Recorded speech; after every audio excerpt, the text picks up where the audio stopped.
আসসালামু আলাইকুম। কেমন আছেন সবাই? আলহামদুলিল্লাহ আমি ভালো আছি। তো এই যে আপনাদের মাঝে আজকে চলে আসলাম একটা রেসিপি নিয়ে। এটা হচ্ছে ডিম দিয়ে তেলের পিঠা। তো এই যে একটা পাতিলে পানি বসিয়ে দিয়েছি 2 কাপ পরিমাণ মতো। এখানে এই যে 1 মুঠো চালের গুঁড়া দিয়ে দিলাম, দিয়ে এটা ভালোভাবে মিশিয়ে নেব। নিয়ে এটা একটু মাড়ি করে নেব, আমরা এটাকে মাড়ি বলে থাকি। এটা ভালোভাবে গলিয়ে নিতে হবে, তাছাড়া দলা দলা হয়ে থাকতে পারে। এই তো দেখতে পাচ্ছেন আমার এই যে মাড়ি করা হয়ে গিয়েছে। এখন এটাকে আমি নামিয়ে নেব। এই তো এখানে আমি একটা বাটি নিয়ে নিয়েছি। এই বাটিতে আমি 3টা ডিম ভেঙে নিয়েছি। এখন আমি এই যে বাটিতে এটা হচ্ছে পেঁয়াজ বাটা, রসুন বাটা, একটু ভাত বেটে নিয়েছি, কাঁচামরিচ বেটে নিয়েছি, এটা হচ্ছে আদা, আর এটা হচ্ছে জিরা বাটা। এগুলো এখন এই ডিমের ভিতরে সবগুলো ঢেলে দিব। পরিমাণ মতো লবণ দিয়ে দিব, একটু হলুদের গুঁড়া পরিমাণ মতো দিয়ে দিব। যেহেতু কাঁচামরিচ বেটে দিয়েছি এজন্য শুকনো মরিচের গুঁড়া হালকা করে দিব।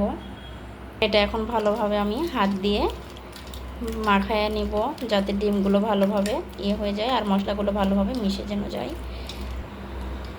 এই তো দেখতে পাচ্ছেন আমার ভালোভাবে এটা মেশানো হয়ে গিয়েছে। এই যে এখানে আমি যে মাড়িগুলো করে নিয়েছিলাম এগুলো এখন একটু দিয়ে দিই। এই যে 2 চামচ দিয়ে দিব। এখানে আমি এখন এই যে চালের গুঁড়াগুলা দিয়ে দিব। এটা হাত দিয়েই মাখাবো, ভালোভাবে আটাটা মাখিয়ে নিতে হবে।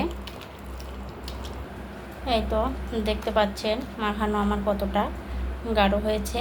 এখানে আমি হালকা কুসুম কুসুম গরম পানি দিয়ে আর একটু পাতলা করে নেব।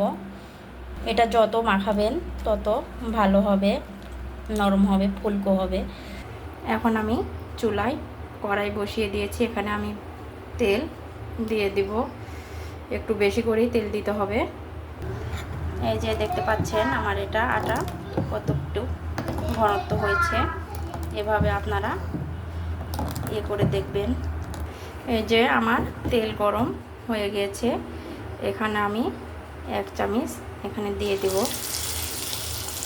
এই তো দেখতে পাচ্ছেন কত সুন্দর হয়ে ফুলে উঠছে।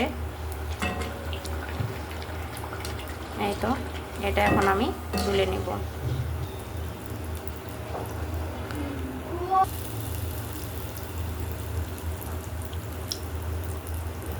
এই যে দেখতে পাচ্ছেন আমার পিঠা কত সুন্দর হয়ে ফুলে উঠছে সবগুলাই। এই যে দেখতে পাচ্ছেন কত নরম, এই যে অনেক সুন্দর, একদম ভেতরে আটা নাই, কিচ্ছু নেই। তো চাইলে আপনারা এইভাবে খেয়ে দেখতে পারেন। আর আমার ভিডিওটি যদি ভালো লাগে আপনারা লাইক, কমেন্ট, শেয়ার করবেন, সবাই সাবস্ক্রাইব করবেন, আমাকে সাপোর্ট দেবেন। আসসালামু আলাইকুম।